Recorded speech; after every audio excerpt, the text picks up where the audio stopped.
बिस्मिल्लाहिर्रहमानिर्रहीम। अस्सलाम वालेकुम नाज़रीन, आप यूट्यूब चैनल देख रहे हैं। मैं इमरान खान।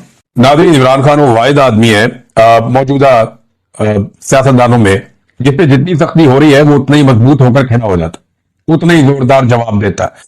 और ये जवाब इमरान खान साहब जो है वो पाकिस्तान की मिलिट्री एस्टेब्लिशमेंट को देते हैं।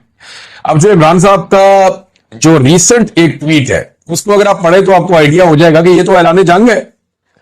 ये तो इमरान खान साहब वो बातें कर रहे हैं जो नॉर्मली सियासतदान करने के बारे में सोचते भी नहीं है। पहले आप सुने इमरान खान ने कहा क्या, ये बहुत इंपॉर्टेंट है। इससे आपको आइडिया हो जाएगा कि इमरान खान के साथ हो क्या रहा है और इमरान खान साहब का अपना मुल्क क्या है। ये जितने लोग कहते हैं ना डील शील ये वो, हाँ ये जरूर है कि इमरान खान ये एस्टेब्लिशमेंट के साथ चाहते हैं कि बैठो बात करो निकलो इसमें से, और ये जो आपका गंदा किरदार है इसको बंद करो। फिलहाल ये नजर आ रहा है, लेकिन इमरान खान साहब किसी से डील नहीं कर रहे फौज के साथ। डील करने वाला आदमी ऐसी जुबान इस्तेमाल नहीं करता। ये जो लोग कहते हैं ना कि फौज की इमरान खान साहब दोबारा जाके गोद में बैठना चाहते हैं, या जो लोग इस तरह की बातें करते हैं कि जनाब इमरान खान साहब ये चाहते हैं कि फौज उन्हें दोबारा से इक्तदार के अंदर ले आए और उन्हें वही बड़ी सहूलत मिल जाए जैसे उनको माजी में थी, तो ये नहीं है, ये बात ही नहीं है। उसकी वजह ये स्टेटमेंट है। इस तरह की स्टेटमेंट देने वाला आदमी कभी भी दोबारा ऐसा नहीं है कि वो फौज से सहूलतकारी चाह रहा हो। ये स्टेटमेंट वो आदमी देता है जो ये चाह रहा हो कि निकलो बीच में से, यानी मेरा मुल्क है मैं चला लूंगा, भाई हम मुल्क के मालिक हैं, तुम जबरदस्ती आके तुमने हर चीज पर कब्जा किया हो। तो ये इस तरह की सोच वाला आदमी ये बात कर सकता है। अब जरा ये देखें आप, पाकिस्तान में इस वक्त मार्शल लॉ नहीं आसिम लॉ नाफिज है। ये डील करने वाला बंदा ये बात करता है। इमरान खान साहब के अपने ट्विटर हैंडल से ये लिखा गया है, मुल्क में आसिम मुनीर का कानून चल रहा है और आईएसआई उसे तहफ़्फ़ुज़ दे रही है। जो चीज आसिम मुनीर को ताकत देती है वो इस मुल्क का कानून बन जाता है। आसिम मुनीर अपनी ताकत के लिए मुल्क की हर चीज की कुर्बानी देगा। ये आर्मी चीफ फौज की बदनामी करवा रहा है जैसा कि याया खान ने किया था। कैटेगोरिकली इमरान खान साहब ने कह दिया कि जो मौजूदा पाकिस्तान का field marshal army chief Asim Munir साहब हैं, इमरान खान साहब ने क्लियर कर दिया कि ये एग्जैक्टली याया खान ने जैसे फौज की बदनामी करवाई थी वैसे ही ये वाला आर्मी चीफ भी फौज की बदनामी करवा रहा है। इस वक्त सेनेट, कौमी असेंबली, वजीर आजम, सदर सब गैर कानूनी है।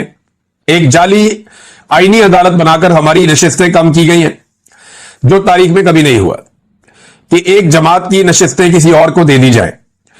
वो आईनी अदालतें जिनमें इंसाफ मिलना चाहिए था, आज वहां आसिम मुनीर ने अपने दाती नौकर बिठा रखे हैं। सिकंदर सुल्तान राजा ने तारीखी इलेक्शन फ्रॉड किया है और उसे तौसीह देकर इस धांधली को तहफ़्फ़ुज़ दिया गया। इस्लामाबाद हाई कोर्ट के जज 7 माह से मेरी अपीलें नहीं सुन रहा क्योंकि इसे भी हदायत आसिम मुनीर से मिल रही है। इस वक्त मुल्क में आसिम मुनीर का कानून है जैसे पाकिस्तान इसकी जाती मलकियत हो। मुल्क में अदलिया इदारे और जमहूरियत को मुनज़्ज़म तरीके से तबाह किया गया है। मिलिट्री कोर्ट्स को कानूनी करार दिया गया और यह इकदाम दरअसल अदलिया की जानिब से खुद अपने ऊपर अदम एतमाद है। मेरी अहलिया बुशरा बीबी को बतौर हथियार इस्तेमाल करके मुझे तोड़ने की कोशिश की जा रही है, लेकिन मैं ये वाजे कर दूं, मैं मर जाऊंगा मगर कभी आसिम मुनीर की बादशाहत को तस्लीम नहीं करूंगा। मामला आसिम मुनीर का और इमरान खान का है जो इस ट्वीट से साबित हो रहा है। और ये मैं पहले भी कई दफा कह चुका हूं, हम ऑफ द रिकॉर्ड भी साहब आपस में बात करते हैं तो बात ये करते हैं कि एक आसिम मुनीर है, एक इमरान खान है। एक पाकिस्तान का सबसे बड़ा लीडर है और एक पाकिस्तान के सबसे ताकतवर होते हुए बैठा हुआ शख्स है। तो लड़ाई इनके बीच में चल रही है। ये बाकी सारे तो भेड़ बकरी हैं बीच में, ये बाकी सारे तो लड्डू है ना। नवाज शरीफ कुछ बेचता है ना असली जरदारी के पल्ले काक है। शबाज शरीफ तो वैसे ही इमरान खान ने काट ली है। मरियम नवाज में 3 में न 13 में, बिलावल बेचारा कहीं गिनती भी नहीं आता। तो ये सारे फारिग है। लड़ाई असल में आसिम मुनीर और इमरान खान की है। ये इमरान खान साहब ने आज इस ट्वीट के अंदर इसको क्लियर कर दिया। उन्होंने कहा कि मर जाऊंगा मगर कभी आसिम मुनीर की बादशाहत को तस्लीम नहीं करूंगा। ये एक कब्जा ग्रुप है जिसने मुल्क पर जबरदस्ती कब्जा कर रखा है। इस वक्त पाकिस्तान में डाकू डफर अलायंस मुकम्मल तौर पर काबिज है। 26वीं तरमीम से जजों की खुदमुख्तारी मुकम्मल तौर पर खत्म कर दी गई है। जजिस के अहकामात की कोई औकात नहीं रह गई। एक पुलिस वाला भी जज के अहकामात को हवा में उड़ा देता है। आज दौरान कार्रवाई जज साहब ने बाहर गेट पर मुंतजिर मेरी फैमिली को अंदर बुलाने का हुक्म दिया और बारहा कार्रवाई रुकवाई भी, मगर मेरी फैमिली को अंदर नहीं लाया गया। इसका मतलब है कि पुलिस एहलकार के सामने जज के अहकामात की कोई वक़्त नहीं है। हमारा इंसाफ का निजाम मुकम्मल तौर पर दफन हो चुका है। मुल्क इस वक्त तबाह होता है जब नाअहल शख्स को उस पर बिठाया जाए, कुर्सी पर बिठाया जाए, मुल्क पर बिठाया जाए। आसिम मुनीर मुल्क और मोहसिन नकवी क्रिकेट संभाल कर बैठ गया है। इनकी अहलियत क्या है? मोहसिन नकवी की वजह से आज हमारी टेस्ट टीम 9वें नंबर पर पहुंच चुकी है। जब इस तरह के नाअहल लोग बिठाए जाएंगे तो खेलों समेत हर शोबे का यही हाल होगा। ऊपर से मोहसिन नकवी साहब के बड़े बड़े स्कैंडल्स मीडिया ला रहा है जनाब। वो बता रहा है कोई कि पीसीबी में इतना पैसा उड़ा दिया, ये फलां जगह में इतना पैसा उड़ा दिया, इनके खर्चों पे अल्ले तलल्लों पे इतना पैसा लग गया, फला फला होटलों में जाके ठहरते रहे, वहां इतना पैसा लग गया। तो जो बंदे मिलियन बिलियन में पाकिस्तानियों को पढ़ते हैं, उन्होंने देखे पाकिस्तान का हाल क्या कर दिया। फिर वो ये कहते हैं जब नाअहल लोग वोटों पर काबिज कर दिए जाए तो ये बहुत खतरनाक होता है कि किसी को बगैर अहलियत सिर्फ ताकत के जोर पर इदारों पर मुसल्लत कर दिया जाए। मुझ पर टॉर्चर बहुत बढ़ा दिया गया है, मुझे 22 घंटे सेल में कैद तन्हाई में रखा जाता है। तो इन्होंने एस्टेब्लिशमेंट को खुश रखना है, जूते पॉलिश करते रहेंगे, अवाम को कुछ देने की जरूरत नहीं है। दोबारा जब भी इलेक्शन होगा बड़े आराम से ये लोग जूते पॉलिश करेंगे और जाली फॉर्म 47 लेकर दोबारा से इक्तदार में आकर बैठ जाएंगे। ये करना है इन्होंने। पाकिस्तान तहरीक इंसाफ ने इस बारे में फैसला किया है और मेरे ख्याल में बड़े पैमाने पर पाकिस्तान तहरीक इंसाफ को मैदान में आना चाहिए, क्योंकि हकीकी हुक्मरान वही हैं पाकिस्तान के। अवाम ने उनको वोट डाला था और अवाम उनकी तरफ देखती है।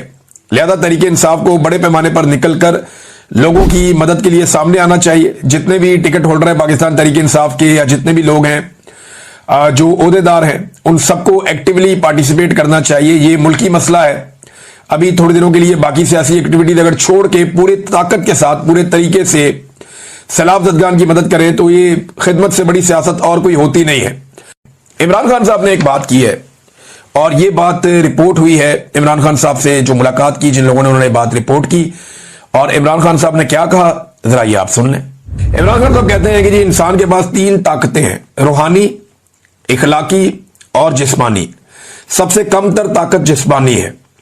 हमने रूहानी और इखलाकी ताकत के साथ खड़े रहना है। किसी के पास ख्वाह टैंक, पिस्तौल और बंदूकें हों, वो पसपा होंगे। रूहानी और इखलाकी ताकत यकीनन फतहयाब होगी। ये इमरान खान साहब का एक स्टेटमेंट है। इससे पता चलता है कि इमरान खान साहब क्या सोच रहे हैं और मामला किस तरफ जाएगा। अब एस्टेब्लिशमेंट ने इमरान खान साहब का जो केस चल रहा था तोशाखाना 2 वाला, उसे रुकवा दिया है और उसकी जो है वो मुलतवी करवा दी है समात। साबिक वज़ीर-ए-आज़म इमरान खान साहब की एक मुलाकात और सियासी मंजरनामा। नाज़रीन, एस्टेब्लिशमेंट का एक पावर शो हुआ आज़ाद कश्मीर में जो मुकम्मल तौर पे नाकाम हो गया। एस्टेब्लिशमेंट ने अपनी पसंदीदा जमातों को इकट्ठा किया। 1 दर्जन के करीब जो ग्रुप और जमातें उनको इकट्ठा किया आज़ाद कश्मीर में कि यहाँ पे हम जलसा करेंगे, अपनी पावर शो करेंगे। और पावर शो करनी थी उन्होंने किसके मुकाबले में? अवामी एक्शन कमेटी के मुकाबले में। अवामी एक्शन कमेटी के बड़े सख्त मुतालबात सामने आए हैं। 29 सितंबर से वो एक बड़ी तहरीक का आगाज़ करने जा रहे हैं। उस तहरीक से पहले एक मुतबादल तहरीक खड़ी करने की कोशिश की एस्टेब्लिशमेंट ने, जो नाकाम हो गई। वहाँ पे 1 मौजूदा और 4 साबिक वज़ीर-ए-आज़म थे। और जो बंदे वहाँ पे गए उनके इंटरव्यूज़ लेके मीडिया ने चलाए। वो बंदे बता रहे जी हम तो रावलपिंडी से आए, कोई जनूबी पंजाब से आया, कोई कहीं से आया। वो सारे मजदूर इकट्ठे किए। वो कहते जी हमें गाड़ियों में भर के लाए मुफ्त में, हमें यहाँ सैर भी कराई, हमें यहाँ खाना भी खिलाया और हमें यहाँ पे जनाब मौजें करा के वापस लेकर जा रहे हैं। अब ये जनाब वहाँ पे मेहमान बाहर से लाकर एक जलसा किया गया। आज़ाद कश्मीर के लोगों ने आज़ाद कश्मीर के 5 साबिक वज़राए आज़म की मौजूदगी में होने वाले जलसे को मुस्तरद कर दिया। बाहर से बंदे ले जाने के बावजूद ये जरा छोटा सा आप ये तस्वीरें 2-4 आप देखें, ये खाली है पंडाल, सारा पंडाल ही खाली है। इक्का दुक्का कहीं 10 कुर्सियां छोड़ के एक बंदा बैठा है, फिर 10-12 कुर्सियां छोड़ के एक बंदा बैठा है और बेड़े ही गर्क हो गया पकड़ के। ये एस्टेब्लिशमेंट की ताकत और हैसियत रह गई है आज़ाद कश्मीर में।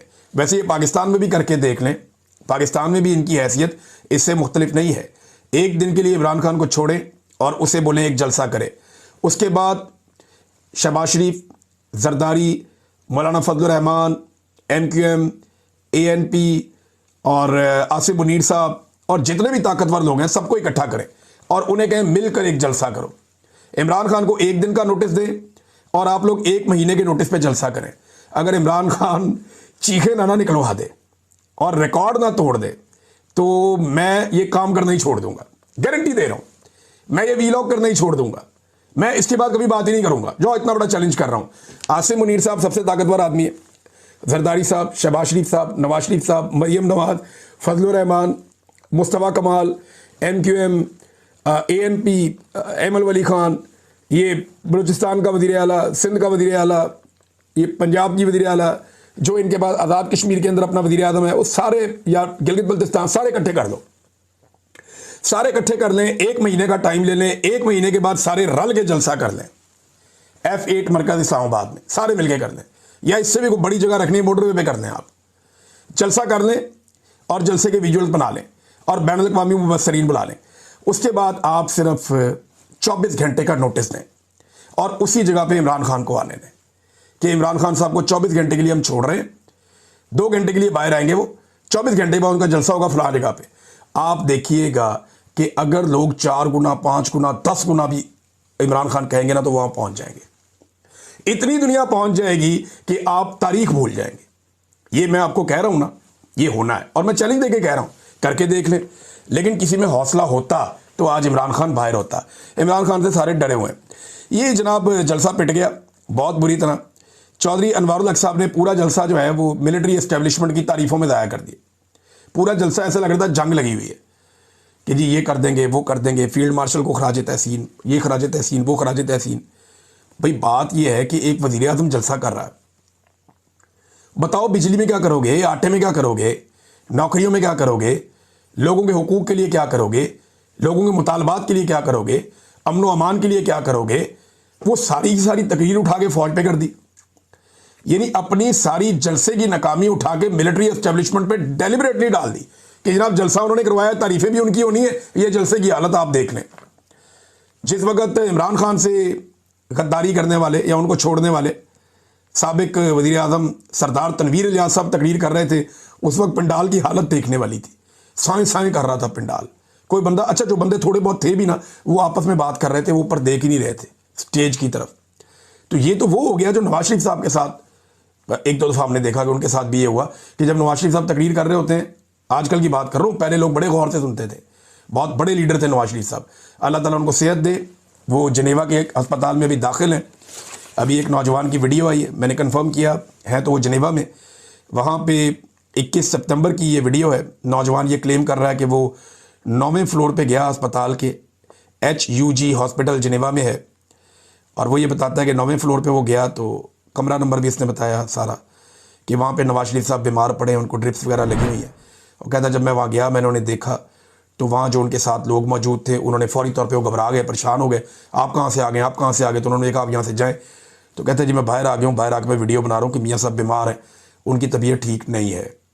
ये उस बंदे ने वीडियो बनाई। अल्लाह ताला मियाँ साहब को सेहत अता फरमाए। एक दौर था मियाँ साहब का तोती बोलता था, लेकिन अभी मियाँ साहब की भी हालत वही है, क्योंकि एस्टेब्लिशमेंट के साथ जो भी चल रहा है वो अपनी मकबूलियत को आग लगा रहा है, अपने पाँव पे खुद कुल्हाड़ा मार रहा है। नादरीन, वज़ीर आज़म हाउस के अखराजात बढ़ा दिए गए हैं। IMF की सख्तियाँ पाकिस्तान पे पता कब होती हैं? जब सरकारी मुलाजमीन की तनख्वाह बढ़ानी हो, जब रिटायर लोगों की पेंशन बढ़ानी हो, जब गरीबों और बेवाओं को हक देना हो, सलाह मुतासरीन की मदद करनी हो, जब बिजली के बिल के अंदर गरीबों को सब्सिडी देनी हो, जब आटे के अंदर, खाने पीने के अंदर, महंगाई के अंदर रिलीफ देना हो, जब पेट्रोल की कीमतें कम करनी हो, जब बिजली और गैस की कीमतें कम करनी हो, तो IMF बीच में आ जाता है। लेकिन जब वज़ीर आज़म के जो वज़ीर आज़म हाउस है या जो उनकी रिहाइश का है, उसके अखराजात 72 करोड़ से बढ़ाकर 86 करोड़ करने हो, तो IMF कुछ नहीं कहता। ये अब इन्होंने फिर पैसे बढ़ा दिए। इमरान खान के दौर में ये अखराजात कम हो रहे थे, आज शहबाज शरीफ के दौर में ये अखराजात लगातार बढ़ते जा रहे हैं। पहले बढ़ाए, अब बजट के अंदर बढ़े, और अब ये दोबारा खबर आ गई कि 72 करोड़ से बढ़ाकर 86 करोड़ रुपए वज़ीर आज़म हाउस के अखराजात कर दिए गए। ये नाज़रीन इस वक्त पाकिस्तान की सूरत हाल है। इलाज में कोई सहूलत नहीं देनी, तालीम में कोई सहूलत नहीं देनी, वहाँ पे सब्सिडी नहीं दे सकते, लेकिन वज़ीर आज़म हाउस जो है उसको आप मज़ीद लग्जरी बना सकते हैं, वहाँ सहूलियात में इजाफा करके बजट आप बढ़ा सकते हैं। ये इस वक्त पाकिस्तान के अंदर पॉलिसी और तरजीहात हैं।